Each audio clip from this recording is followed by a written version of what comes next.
నమస్తే welcome to big banner. Bharat లో దోచాడు, లండన్ లో తేలాడు. వేల కోట్లు కొల్లగొట్టి విదేశాల్లో ఎంజాయ్ చేస్తున్నాడు. ఇన్నాళ్లకు నీరవ్ మోదీ పాపం పండింది. 15 నెలల నిరీక్షణకు త్వరలోనే తెరపడబోతోంది. ఓవైపు బ్రిటన్ కోర్టు వారెంట్, మరోవైపు ఈడీ ఛార్జ్ షీట్. ఆర్థిక నేరగాడి చుట్టూ బిగుస్తున్న ఉచ్చు. జైలుకు వేళాయిరా. ఇదే వాటి big banner. Punjab National Bank ను 14,000 కోట్ల రూపాయల మేరకు మోసం చేసి లండన్ లో విలాస జీవితం గడుపుతున్న ఆర్థిక నేరగాడు నీరవ్ మోదీ పాపం పండింది. 15 నెలల సుదీర్ఘ నిరీక్షణ తర్వాత అతన్ని భారత్ కు పట్టి తెచ్చేందుకు రంగం సిద్ధమైంది. అన్ని అనుకూలిస్తే నీరవ్ త్వరలోనే కటకటాలు లెక్క పెట్టాల్సిన సంకేతాలు వెలువడుతున్నాయి.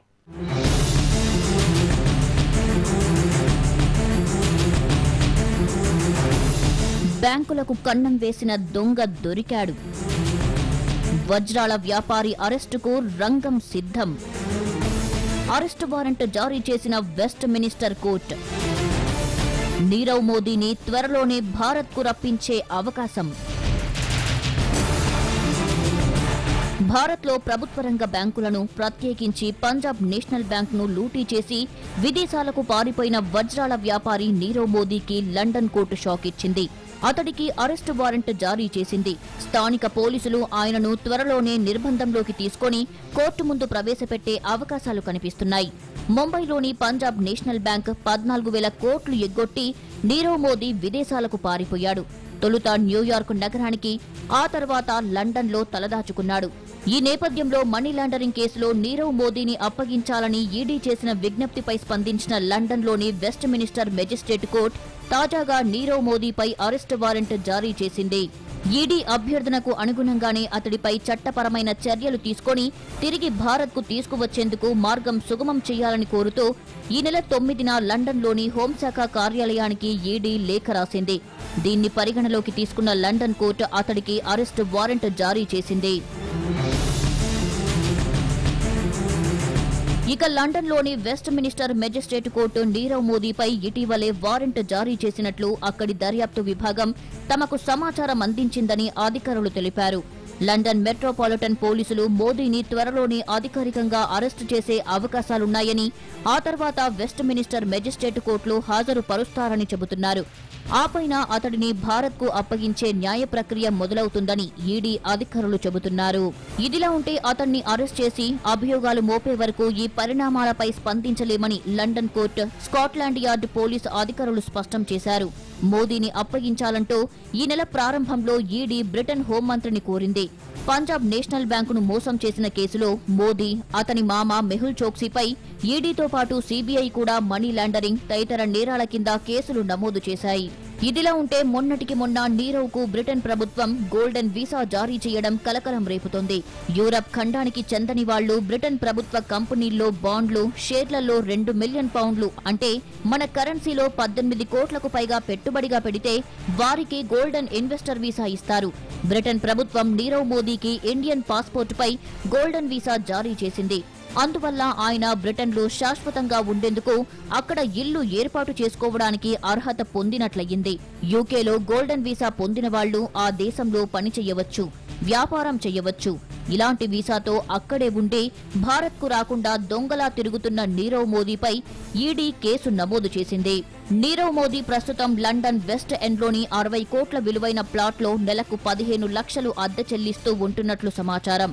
ఆ మధ్య న్యూయార్క్లోని ఓ విలాసవంతమైన హోటల్లో కొన్నాళ్లు ఉన్నాడని తెలిసింది. గతేడాది నవంబర్లో ఇంటర్పోల్ నీరవ్ మోదీకి రెడ్ కార్నర్ నోటీసు జారీ చేసింది. Nirav Modi Scotland provident house college road కేంద్రంగా ఉన్న భవనంలో హోల్సేల్ గా డైమండ్లు, నగలు, వాచీలు అమ్ముతున్నట్లుగా తెలిసింది. ఈ మధ్య బారు మీసాలు, గడ్డం పెంచి costly ostrich hide leather jacket వేసుకుని లండన్ వీధిలో కనిపించడంతో కలకలం రేగింది. నీరవ్ మోదీ ప్రస్తుతం లండన్లో వజ్రాల వ్యాపారం చేస్తున్నాడంటూ ఇటీవల అక్కడ ఓ పత్రికా కథనం ప్రచురించింది.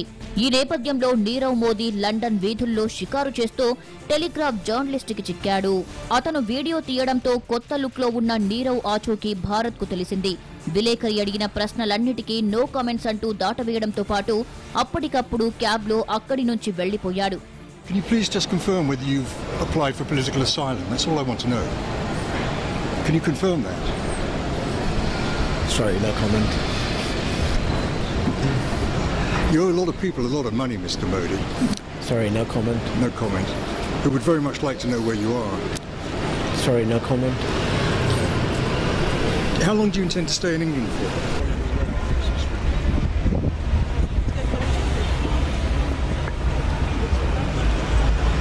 Please just confirm that you apply for political asylum.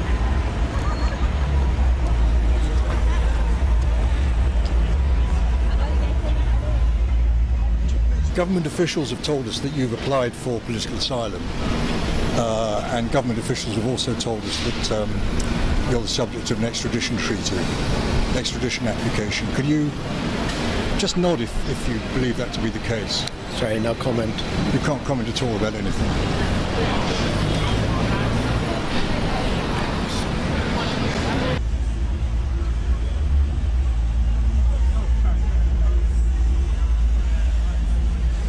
Tell me about. Is he a friend of yours? Is he an associate of yours? No comment. You can't comment. Are you still trading in diamonds, Mr. Modi? We believe you're still trading in diamonds under the name. Is that right? No comment. You can't comment. Okay.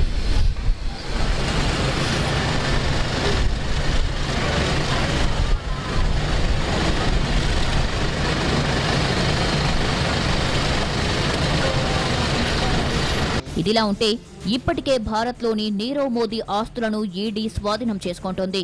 కొద్ది కాలం క్రితం అతి ఖరీదైన అతని విలాస భవంతిని స్వాధీనం చేసుకున్నారు.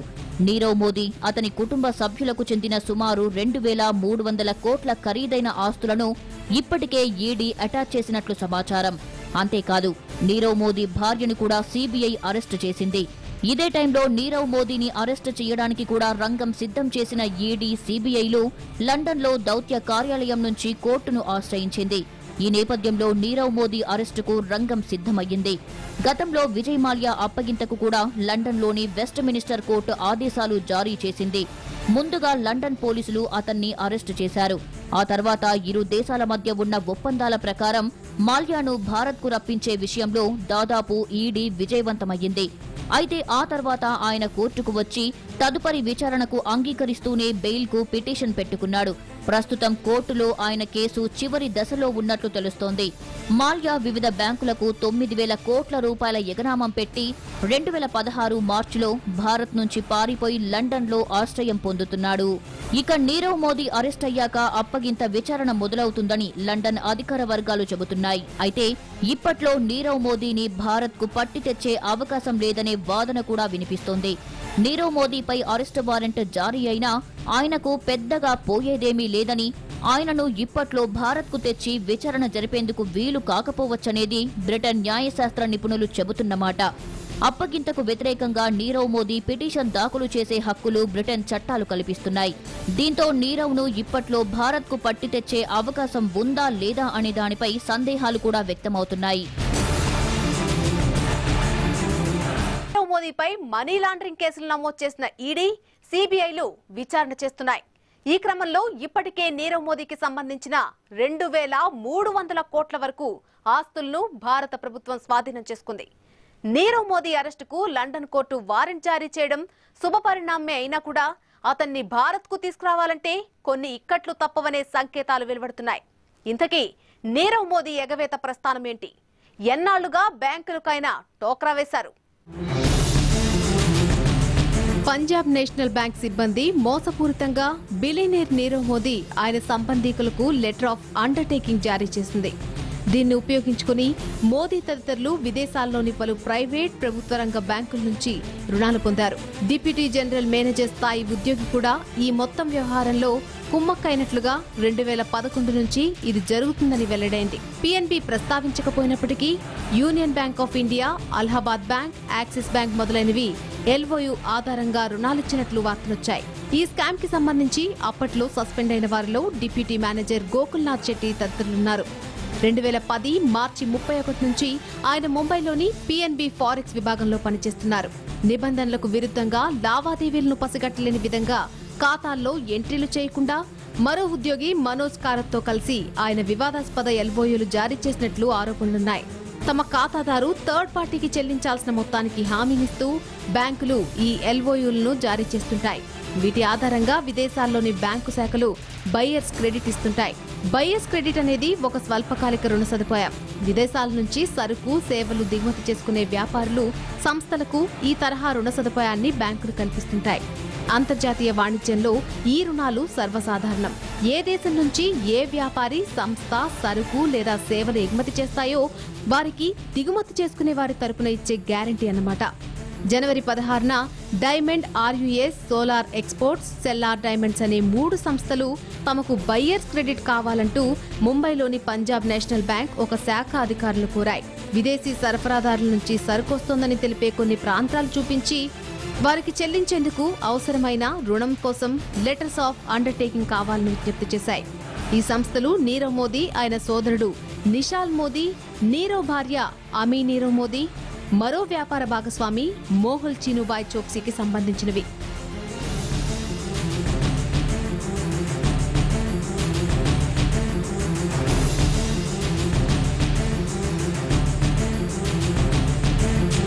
నీరవ్ మోడీ తదితరులకు చెందిన సంస్థలు ఎప్పుడైతే బయ్యర్స్ క్రెడిట్ కోసం లెటర్స్ ఆఫ్ అండర్టేకింగ్స్ అడిగాయో అప్పుడే బ్యాంక్ అధికారులు అందుకు 100% క్యాష్ మార్జిన్ సమర్పించాలని సూచించారు. దీనికి ఆ 3 సంస్థలు అదేమీ అవసరం లేదని, తాము గతంలో క్యాష్ మార్జిన్ ఏమీ లేకుండానే లెటర్స్ ఆఫ్ అండర్టేకింగ్ తీసుకున్నట్టు నమ్మబలికాయి. అయితే ఆయా సంస్థలకు రుణ పరిమితికి సంబంధించి ఎలాంటి రికార్డులు లేకపోవడం బ్యాంకు అధికారులకు అనుమానం వచ్చింది. దీంతో పంజాబ్ నేషనల్ బ్యాంక్ ఉన్నతాధికారులు నీరవ్ మోదీ తదితరుల సంస్థలకు రుణ మంజూరుకు సంబంధించి మరింత లోతుగా శోధించారు. దీంతో గతంలోనూ ఎలాంటి నిబంధనలు పాటించకుండా, అనుమతులు లేకుండా 2 బ్యాంకు ఉద్యోగులు వారి సంస్థలకు లెటర్స్ ఆఫ్ అండర్టేకింగ్స్ ఇచ్చిన విషయం బయటపడింది. ఈ విషయంలో పంజాబ్ నేషనల్ బ్యాంక్ ఉద్యోగులు కూడా అత్యంత చాకచక్యంగా వ్యవహరించారు. చేసిన పాడు పని ఎక్కడా బ్యాంకు రికార్డులోకి రాకుండా చూసుకున్నారు. పిఎన్బి అధికారులతో కుమ్మక్కై ఇలా తీసుకున్న ఎల్ఓయూల ఆధారంగా ఈ డైమండ్ వ్యాపార సంస్థలు విదేశాల్లోని ఇతర బ్యాంకుల నుంచి పెద్ద మొత్తంలో అడ్వాన్సులు తీసుకునేవని తెలిసింది. మొత్తానికి విజయ్ మాల్యా లాగే బ్యాంకులకు కన్నం వేసిన నీరవ్ మోదీ విదేశాలకు పారిపోయాడు. అప్పటి నుంచి అతన్ని భారత్కు రప్పించేందుకు ప్రభుత్వం అన్ని చర్యలు తీసుకుంటోంది. అయితే మోదీ బ్యాంకు ఖాతాలు స్తంభింపజేసినా, అతని అరెస్టు కోసం ఇంటర్పోల్ రెడ్ కార్నర్ నోటీసులు జారీ చేసినా, లండన్లో తాను నివాసం ఉంటున్న ప్రాంతానికి సమీపంలోనే కొత్తగా వజ్రాల వ్యాపారం ప్రారంభించి యథేచ్ఛగా తిరుగుతున్నాడు. ఇదిలా ఉంటే నీరవ్ మోదీ లండన్లో తలదాచుకున్న సంగతి తెలుసు కాబట్టే ఆయన్ని అప్పగించాలని బ్రిటన్ను విజ్ఞప్తి చేసినట్లు ఇటీవల విదేశాంగ శాఖ తెలిపింది. ఆయన్ని భారత్ తీసుకొచ్చేందుకు అన్ని చర్యలు తీసుకుంటున్నట్లు వెల్లడించింది. నీరవ్ మోదీని లండన్లో గుర్తించినంత మాత్రాన వెంటనే భారత్కు తీసుకురాలేమని, ఇందుకోసం అధికారిక ప్రక్రియ ఉందని విదేశాంగ శాఖ అధికార ప్రతినిధి రవీష్ కుమార్ తెలిపారు. నీరవ్ను అప్పగించాలని కోరుతూ ఎన్ఫోర్స్మెంట్ డైరెక్టరేట్, సిబిఐ వేర్వేరుగా విన్నపాలు పంపినట్లు చెప్పారు. You are aware that we have made a request based on information received from ED and CBI. We have made a request for extradition with the UK authorities in August last year. Despite whatever we see on television today, the status remains the same. UK is still to respond or is still considering a request for extradition of Nirav Modi. We have requested the UK government for extradition of Nirav Modi. It means that we were aware that he is in UK, otherwise we would not have made a request for extradition. And also try to understand how the whole process works. Just because he has been spotted doesn't mean that he can be immediately brought back to India. You see, there is a process. UK government, we have made a request. It is for the UK government now to consider a request and respond to the CBI and ED demand for extradition. Nirav మోదీని అప్పగించాలని భారత high commission గత ఏడాది ఆగస్టులోనే విజ్ఞప్తి చేయగా, ఆ ప్రతిపాదన అప్పటి నుంచి యూకే హోంశాఖ పరిశీలనలో ఉంది. మోదీ లండన్లోనే ఉన్నట్లు తాజాగా ధృవీకరణ కావడంతో యూకే హోంశాఖ స్పందిస్తూ నిందితులపై అప్పగింత వారెంట్ జారీ అయిన తర్వాత నేరస్తుల అప్పగింత ప్రక్రియ ముందుకు సాగుతుందని తెలిపింది. కింగ్ ఫిషర్ ఎయిర్లైన్స్ అధినేత విజయ్ మాల్యా విషయంలోనూ ఇలాగే జరిగింది. ఇప్పుడు నీరవ్ మోదీపై అప్పగింత వారెంట్ జారీ అయిన నేపథ్యంలో స్కాట్లాండ్ యార్డ్ పోలీసులు విచారణ జరపనున్నారు. అయితే నీరవ్ మోదీ అప్పగింత అంత ఈజీగా జరిగేలా కనిపించడం లేదనేది మరో వాదన. యూకేలో ఆయన శరణు కోరాడా లేదా అన్నది స్పష్టంగా తెలియరాలేదు. ఒకవేళ శరణార్థి హోదా కోరుతూ దరఖాస్తు చేసుకున్నట్లయితే అది పరిష్కారమయ్యే వరకు ఆయన్ని అరెస్ట్ చేయడం కుదరదు. స్వదేశంలో విచారణ పక్షపాతంగా జరగడం లేదని, వేధింపులకు గురవుతున్నానని, తనపై వచ్చిన ఆరోపణలు రాజకీయ ప్రేరేపితమైనవని నిరూపించగలిగితే సదరు వ్యక్తికి శరణార్థి హోదా ఇచ్చే అవకాశాలున్నాయని సీనియర్ వలసల నిపుణులు చెబుతున్నారు. గత ఏడాదే లండన్కు పారిపోయి వచ్చిన నీరవ్ మోదీ 2018 ఫిబ్రవరిలో భారత అధికారులు ఆయన పాస్పోర్ట్ను రద్దు చేశాక కూడా కనీసం 4 సార్లు బ్రిటన్ నుంచి విదేశాలకు ప్రయాణించినట్లు తెలుస్తోంది. ఆయన బ్రిటన్లో పని చేసుకోవడానికి, పెన్షన్కి, ఆన్లైన్ బ్యాంకింగ్కి అవకాశం కల్పిస్తూ నేషనల్ ఇన్సూరెన్స్ నెంబర్ని కూడా పొందినట్లు ది డైలీ టెలిగ్రాఫ్ పత్రిక తెలిపింది. బిగ్ బ్యానర్లో మరొక నేరగాళ్ల భరతం పట్టేందుకు మోదీ సర్కార్ శరవేగంగా చర్యలు తీసుకుంటోంది. ఆర్థిక నేరగాళ్ల చట్టం అమల్లోకి రావడం, ఆర్థిక నేరగాళ్లను అప్పగించాలంటూ అంతర్జాతీయ వేదికలపై మోదీ పిలుపునివ్వడం, అందుకు దేశాధినేతలు కూడా సానుకూలంగా స్పందిస్తూ ఉండడం శుభపరిణామం. ఇప్పటికే ఆగస్టా నిందితుడు క్రిస్టియన్ మిషెల్ ను భారత్ కు రప్పించిన మోదీ సర్కార్కు ఇటీవల మాల్యాను అప్పగిస్తామని బ్రిటన్ తెలపడం, తాజాగా నీరవ్ మోదీ ఎపిసోడ్ మరింత ఊపునిచ్చింది. ఎన్నికల ముందు బీజేపీ ప్రభుత్వానికి ఇది గొప్ప విజయమని చెప్పక తప్పదు. ఇదే జోష్తో ముందుకు సాగితే మిగతా ఆర్థిక నేరగాళ్లను కూడా రప్పించడం అంత కష్టమేం కాదనే సంకేతాలు వెలువడుతున్నాయి.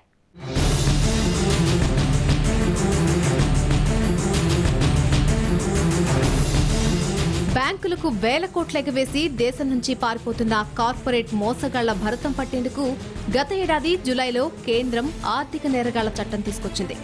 ప్రధాని నరేంద్ర మోదీ పట్టుబట్టి మరీ ఉభయ సభల్లో బిల్లును పాస్ చేయించారు. అది చట్టంగా మారిన తర్వాత ఇక ఆర్థిక నేరగాళ్లను పట్టుకురావడంపై మరింత దృష్టి సారించారు. ఇక మోదీ ప్రభుత్వం తీసుకొచ్చిన ఆర్థిక నేరగాళ్ల చట్టం కింద పారిపోయిన తొలి ఆర్థిక నేరస్తుడిగా భారతీయ వ్యాపారి మాల్యా పేరును ప్రకటించారు. ముంబైలోని ప్రత్యేక న్యాయస్థానం మాల్యాను ఈ విధంగా ప్రకటించింది. అంతేకాదు, విదేశాల్లో తలదాచుకున్న ఆర్థిక నేరగాళ్లను తీసుకొచ్చే క్రమంలో ఆయా దేశాలతో ప్రధాని మోదీ నెరిపిన దౌత్యం కూడా ఫలితాలనిస్తోంది. ఆర్థిక నేరగాళ్ల ఖాతాలను స్తంభింపచేయాలని, వారిని వీలైనంత త్వరగా స్వదేశాలకు పంపే ప్రక్రియలో సహకారం అందించుకోవాలని పలు అంతర్జాతీయ వేదికలపై మోదీ విజ్ఞప్తి చేశారు. అర్జెంటీనా బ్యూనస్ ఎయిర్స్ లో డిసెంబర్ 1న జరిగిన G20 సదస్సులో కూడా ప్రపంచ దేశాలకు మోదీ ఇదే పిలుపునిచ్చారు. एक चुनौती है. हमने सभी देशों से FATF मानकों के कार्यान्वयन का आग्रह किया है. आतंकवादियों के नेटवर्क, उनकी फाइनेंसिंग और उनकी आवाजाही को रोकने के लिए संयुक्त राष्ट्र के काउंटर टेररिज्म फ्रेमवर्क को मजबूत करने हेतु ब्रिक्स और G20 देशों को साथ मिलकर काम करना होगा. आर्थिक अपराधियों और भगोड़ों के विरुद्ध हमें मिलकर काम करने की आवश्यकता है. यह समस्या विश्व की आर्थिक स्थिरता के लिए गंभीर खतरा बन सकती है. అంతేకాదు, పరారీలో ఉన్న ఆర్థిక నేరస్తులను వెనక్కి రప్పించి చట్టం ముందు నిలబెట్టేందుకు దౌత్యపరమైన మార్గాలతో పాటు అన్ని మార్గాల్లోనూ ప్రభుత్వం ప్రయత్నాలు చేస్తుందని 2019 తొలి ఇంటర్వ్యూలోనే ప్రధాని స్పష్టం చేశారు. నూతన సంవత్సరం సందర్భంగా గత జనవరి 1న ఇచ్చిన ఇంటర్వ్యూలో ఆర్థిక నేరగాళ్ల భరతం పడతామని చెప్పకనే చెప్పారు. అగర్ పహలే జైసీ సర్కార్ హోతీ, యహీ దోస్తానా చల్తా, लूटना है लूटते चले, देना है देता चले, खाना है खाता चले, तो फिर उनको भागना भी नहीं पड़ता. इन लोगों को भागना इसलिए पड़ रहा है कि यहाँ पर उनको कानून नियमों का पालन करना पड़ेगा, पाई पाई चुकता करनी पड़ेगी, और इसलिए भागे हैं. जो भागे हैं उनको लाने के लिए अंतर्राष्ट्रीय कानून होते हैं, अंतर्राष्ट्रीय नीति नियम होते हैं, उसका पूरा पूरा उपयोग किया जा रहा है. ऐसे भगोड़ों के लिए मजबूत से मजबूत हमने कानून बनाए हैं. उनकी संपत्ति जब्त करने का कानून बनाया है. इतना ही नहीं, विदेशों में उनकी संपत्ति है तो उसको भी जब्त करने का कानून बनाया है. इसलिए सरकार के हाथ में जितने विषय हैं उनका पूरी तरह हम उपयोग कर रहे हैं. और मैं विश्वस्त हूं कि पहले इस देश से भागे हुए कोई वापस नहीं आए. ఆర్థిక నేరగాళ్లకు ముక్కుతాడు వేస్తానని చెప్పిన మోదీ చెప్పినట్టుగానే ఇప్పుడు ఆ దిశగా కార్యాచరణ వేగవంతం చేసినట్టు స్పష్టమవుతోంది. ఇప్పటికే ఆగస్టా వెస్ట్లాండ్ స్కామ్ నిందితుడు క్రిస్టియన్ మిషెల్ ను భారత్ కు రప్పించారు. ఇప్పుడు మాల్యా వంతొచ్చింది. అయితే తనను భారత్ కు అప్పగించాలన్న నిర్ణయంపై బ్రిటన్ ఉన్నత న్యాయస్థానాల్లో బెయిల్ పొందిన విజయ్ మాల్యా ఇంకా అక్కడే ఉన్నాడు. దీంతో ఈ సుదీర్ఘ న్యాయ పోరాటం ఇప్పట్లో ఒక కొలిక్కి వచ్చేలా కనిపించడం లేదు. ఒకవేళ మాల్యా రాకకు అన్ని ఆటంకాలు తొలగిపోయినా ఆయన రావడానికి కనీసం ఏడాది పడుతుందని కొందరి అంచనా. ఇప్పుడు నీరవ్ మోదీ అరెస్ట్ కు కూడా బ్రిటన్ కోర్టు వారెంట్ జారీ చేసినా అప్పగింత ప్రక్రియకు ఎన్నాళ్లు పడుతుందో చెప్పలేం. భారత్ బ్రిటన్ అప్పగింతల ఒప్పందం కుదిరిన దశాబ్దన్నర కాలంలో ఇప్పటి వరకు వెనక్కు రప్పించగలిగింది ఒకే ఒక్కరిని. గోద్రా అనంతర ఘటనలో పాలుపంచుకున్న సమీర్ భాయ్ వినూభాయ్ పటేల్ 2016లో ఇలా వచ్చారు. ఈ లెక్కన మాల్యా నీరవ్లను తీసుకురావడంలో ఎంత జాప్యం జరిగినా అది భారత్కు విజయోత్సాహాన్నిచ్చేదే. ఈ దేశ ప్రజల సొమ్ము దోచుకుని విదేశాలకు పోయి విలాసాలు చేస్తున్న మాల్యా, నీరవ్ మోదీ వంటి అనేకులకు ఇది హెచ్చరికగా పనిచేస్తుంది. పాలకుల్లో పట్టుదల ఉంటే సమస్త వ్యవస్థలను సంఘటితం చేసి తదేక దృష్టితో కృషి చేస్తే ఇటువంటి వారిని వెనక్కి తీసుకురావడం అసాధ్యమేమీ కాదు. ఈ పిడికెడు మంది మాత్రమే కాదు, ఈ దేశ బ్యాంకులను ముంచి ఇక్కడి నుంచి ఎగిరిపోయిన వారి సంఖ్య 2 పదులు దాటే ఉందని నివేదికలు చెబుతున్నాయి. బ్యాంకులకు వేల కోట్ల రుణాలు ఎగ్గొట్టి విదేశాలకు పరారైన ఆర్థిక నేరగాళ్లు 60 మందికి పైగానే ఉన్నట్టు తెలుస్తోంది. ఈ వైట్ కాలర్ నేరగాళ్లను వెనక్కి రప్పించడానికి కేంద్ర ప్రభుత్వం ప్రయత్నాలను ముమ్మరం చేస్తుంది. విజయ్ మాల్యా, నీరవ్ మోదీ మాత్రమే కాదు, మొహుల్ చోక్సీ, నితిన్, చేతన్ సందేశ్రా, లలిత్ మోదీ, యూరోపియన్ దళారీ గ్యూడో రాల్ఫ్ హస్చకే, కార్ల్ గెరోసాలకు వెనక్కి రప్పించడానికి లుకౌట్ సర్క్యులర్స్, ఇంటర్పోల్ ద్వారా నోటీసులు ఇప్పటికే జారీ చేశామని కేంద్రం తెలిపింది.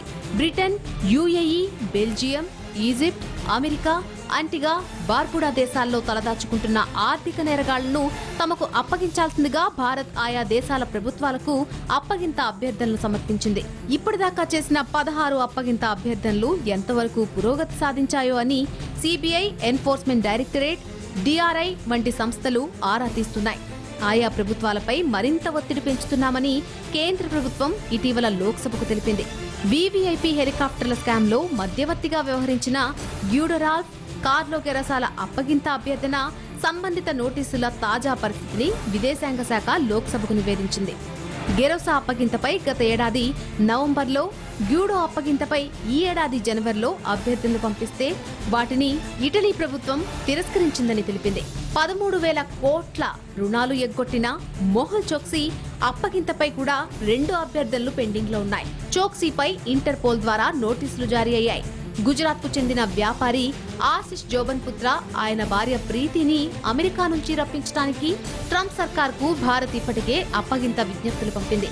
దీపికా తల్వార్ ను యుఏఈ నుంచి తీసుకురావడానికి అవసరమైన న్యాయ పోరాటం స్టెర్లింగ్ బయోటెక్ ద్వారా బ్యాంకులకు 5,000 కోట్లు ఎగ్గొట్టిన చేతన్, నితిన్, దీప్తి సందేశరా, హితేష్ కుమార్, పటేళ్లపై రెడ్ కార్నర్ నోటీసులు జారీ అయ్యాయి. అగస్టా కుంభకోణం కేసులో మధ్యవర్తి క్రిస్టియన్ మిషెల్ ను వెనక్కి తీసుకురావడంలో సక్సెస్ సాధించిన బీజేపీ సర్కార్ మిగిలిన వారిని కూడా తీసుకొస్తామన్న ఆత్మవిశ్వాసంతో ఉంది. అదే జరిగితే ఎన్నికల వేళ ఇది కమల్నాథులకు కలిసొచ్చే అంశమే. ఇది వాల్టి బిగ్ బ్యానర్. రేపు మరో అంశంతో మళ్ళీ కలుద్దాం. చూస్తూనే ఉండండి భారత్ టుడే. దేశం కోసం, ధర్మం కోసం.